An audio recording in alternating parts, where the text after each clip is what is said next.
So yesterday I went to an estate sale and I found this couch, full-size couch, that is, this couch is twins. So I finally got a matching pair, which is super cool.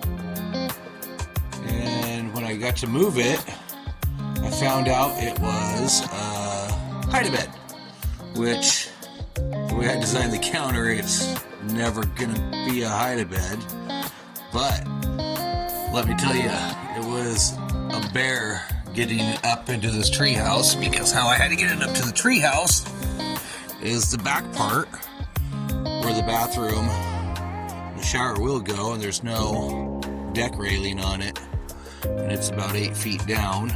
So we had to lift it up on this deck right here and bring it around in here and take off the slider and shove it in here. So good times. Anything's possible when you have enough people.